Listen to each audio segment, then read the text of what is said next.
Yes les amis, bienvenue sur Vestiaire CFC pour une nouvelle vidéo Actu Foot de Chelsea. Avant de commencer, abonnez-vous, likez, partagez et on y va. 24 heures après le départ de Enzo Maresca, on ne sait toujours pas si c'est un renvoi ou une démission. Mais il y a plusieurs informations qui commencent à sortir du camp de Maresca et également du camp de Chelsea qui essaient de dire c'est qui le fautif dans toute cette situation. Donc voici plus de détails.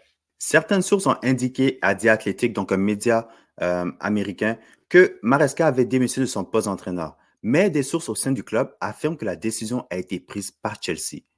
Nous, de notre côté, en tant que fans, ça ne change rien parce que ça revient à la même chose. Maresca n'est plus l'entraîneur de Chelsea.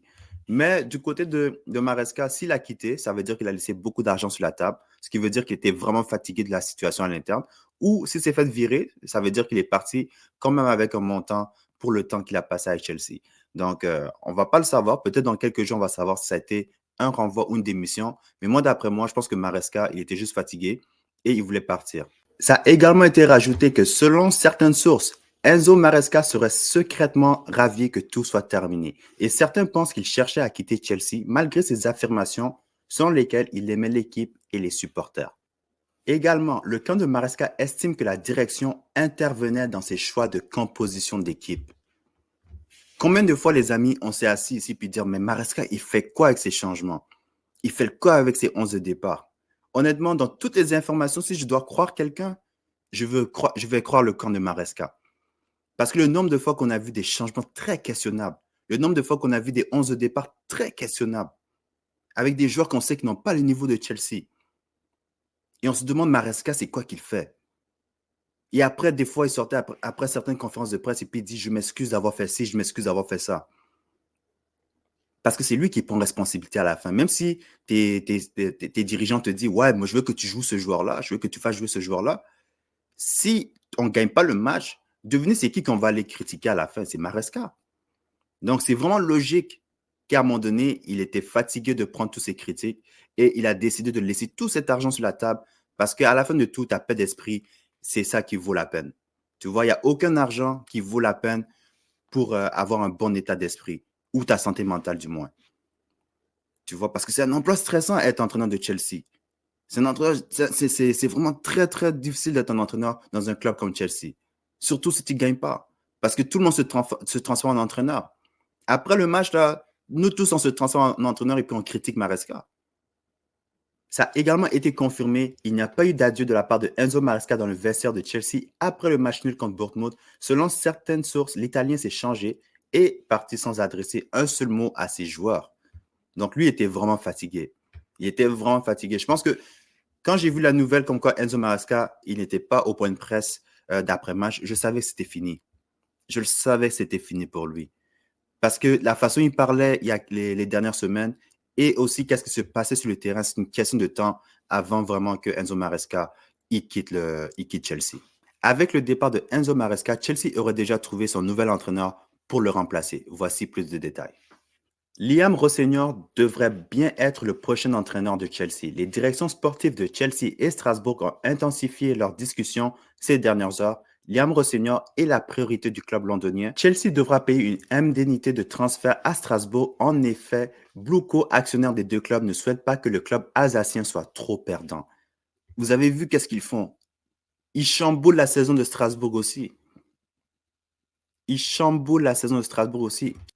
Donc, non seulement les dirigeants décident de saboter la saison de Chelsea, mais également ils décident de saboter la saison de Strasbourg.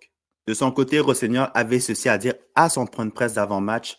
Il a dit, dans la vie, rien n'est garanti. On ne sait pas ce que l'avenir nous réserve. Je ne peux pas garantir combien de temps je vais rester ici, mais j'apprécie chaque jour. Je compte continuer tant que je serai là. J'aime ce club, mais je ne peux rien garantir. Personne ne peut le faire. Donc, voici notre nouvel entraîneur. Personnellement, moi, je ne veux pas commencer à être contre lui dès le début parce qu'il est clairement pas le problème. Tu vois, moi, je veux lui donner une chance de venir, de performer. Et puis, je ne serai pas le genre de supporter à dire non, je veux qu'on perde juste pour prouver mon point. Non. Moi, je veux que Chelsea continue à gagner quand même. On a encore beaucoup de matchs. On a encore des matchs importants. Il y a des coupes on peut aller gagner cette saison. Et si Rosseignol est capable de nous surprendre, pourquoi pas? Pourquoi pas? Tu vois, mais moi, mon message ne va pas changer. Les directeurs sportifs doivent quand même se faire virer pour les achats qu'ils ont faits. Et là, du côté de Strasbourg, le départ de Rosseignol pourrait créer d'autres problèmes. Le président Mark Keller pourrait quitter son poste de président actuellement. Pourquoi? Parce qu'il y a beaucoup de pression sur lui. Il y a beaucoup de gens qui disent comme quoi il prend des mauvaises décisions, mais je pense que lui aussi, c'est une marionnette dedans. Je pense que lui, il prend des décisions de Egbali et c'est lui qui subit aussi de son côté. Et puis là, le départ de Rosseignor serait vraiment une goutte qui fait déborder le vase parce que à chaque match du côté de Strasbourg, il y a des fans qui veulent que Bluco se casse du club parce qu'ils disent qu'ils ont enlevé l'identité du club. Et je commence à comprendre qu'est-ce qu'ils veulent dire parce que c'est ce qui se passe exactement du côté de Chelsea. Donc, avec tout ce qui se passe depuis les dernières 48 heures, une manifestation contre Egbali et la direction sportive est prévue le 17 janvier à 13 heures devant Stamford Bridge. Les supporters de Chelsea sont encouragés à se rassembler pour une manifestation contre le modèle et la stratégie, en particulier Egbali et les directeurs sportifs.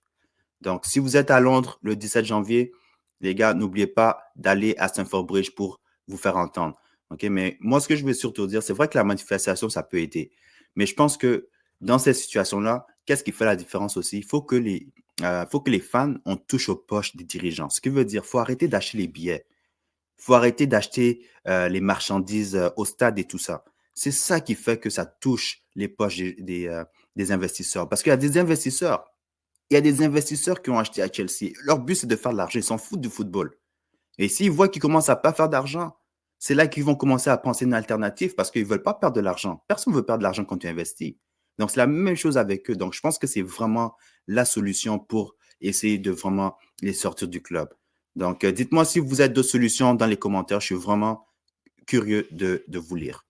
Donc, avant l'arrivée de Liam Rosseignor, c'est Liam McFarlane qui devrait être sur le banc pour le match face à Manchester City. Donc, lui, c'est l'entraîneur actuel des U21 et c'est lui qui a fait la conférence de presse aujourd'hui à la place de Enzo Maresca qui a quitté le club, comme vous le savez. Donc, il avait ceci à dire avec son duel face à Pep Guardiola. Au final, c'est un match de football. Il ne s'agit pas de moi ou du fait de jouer contre Pep, c'est Chelsea contre Manchester City. Deux grandes équipes, nous irons là-bas et nous jouerons le tout pour le tout. Il a également rajouté ceci sur le comportement des joueurs face à la situation actuelle. L'énergie et l'enthousiasme étaient exceptionnels aujourd'hui. Ils étaient vraiment concentrés, motivés et déterminés. Nous avons un match capital dimanche. Rhys a été formidable et il a été un véritable leader au sein du groupe. Donc, ça veut dire que Rhys James va retourner en tant que latéral droit. Ça, c'est la bonne nouvelle. Il a également rajouté ceci par rapport à son 11 de départ potentiel. Il est difficile de composer une équipe. On va forcément laisser des joueurs de côté et en décevoir d'autres. Nous choisirons la meilleure équipe possible, celle qui nous semble prête à disputer ce match et à être compétitif. Donc, les amis, le vidéo avant-match va sortir demain, donc samedi avant la veille du match contre City. Il s'est aussi exprimé par rapport à la disponibilité de Marco Cucurella. Il a dit « Nous n'avons pas encore pris de décision à ce sujet, donc je ne dispose pas encore de toutes les informations. Je suis sûr que ça sera révélé dans les prochains jours. S'il n'est pas prêt à 100%, reposez-le. Reposez-le. Ça ne vaut pas la peine de le perdre pour plus longtemps que ça. Donc, s'il est prêt, il vous dit qu'il est prêt à jouer, faites-le jouer. Mais s'il y a un doute, laissez-le parce que la saison est quand même assez longue encore. Et pour conclure l'actu autour de Chelsea, donc vous le savez, en janvier, ça veut dire que le mercato est ouvert. Et actuellement, West Ham est actuellement en discussion pour un prêt concernant Raheem Sterling. De son côté, l'ailier anglais souhaite quitter Chelsea définitivement dès janvier et n'est pas ouvert à un prêt sans obligation d'achat. Donc, Sterling est prêt à rester tant qu'il ne trouve pas une solution permanente. Je le respecte parce qu'il est quand même payé 300 000 livres sterling par semaine. Donc, on va voir qu'est-ce qui va se passer. Ça ne sera pas le seul qui va quitter Chelsea ce mois-ci.